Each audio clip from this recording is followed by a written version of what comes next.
मयूरी संजय चोरडिया, जैन आगम और विज्ञान। आगम यानी यथार्थ वचन। यथार्थ ज्ञाता और यथार्थ वक्ता के वचनों को ही आगम कहते हैं, जो निर्दोष रहते हैं। सर्वज्ञ के वचनों से सत्य का परिचय होना यानी आगम विज्ञान है। जीवन के प्रश्नों का यथार्थ समाधान यानी आगम विज्ञान। आत्म उन्नति का राजमार्ग यानी आगम विज्ञान। शाश्वत सुख, शांति, समृद्धि का स्थान यानी आगम विज्ञान। ज्ञान विज्ञान की सभी शाखाओं का विकास आगम विज्ञान से होता है, जैसे biology, physics, chemistry, astrology, Ayurveda, politics etcetera.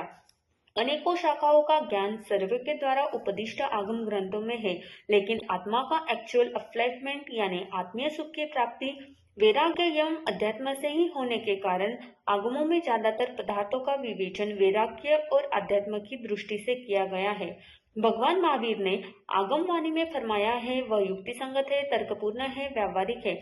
आगम वाणी हमारे जीवन को संयमित, संतुलित बनाने वाली है। जो भी आचार विचार फरमाया है, उनके हमारे तन से, मन से, आत्मा से सीधा संबंध है। भगवान की एक एक बात को विज्ञान भी प्रूव कर रहा है। जैसे भगवान ने 2500 वर्ष पहले फरमाया था कि सूर्यास्त के पश्चात भोजन ग्रहण नहीं करें। इसके पीछे अहिंसा के भाव है। रात्रि भोजन त्याग करने से स्वास्थ्य भी स्वस्थ रहता है। यह बात संसार के अनेक वैज्ञानिक स्वीकार कर चुके हैं।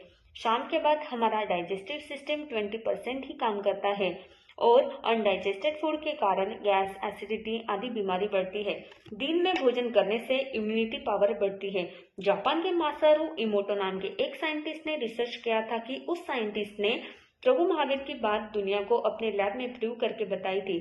प्रभु महावीर ने पृथ्वी, पानी, अग्नि, हवा और वनस्पति में जीव है ऐसा 2500 वर्ष पहले ही बताया था।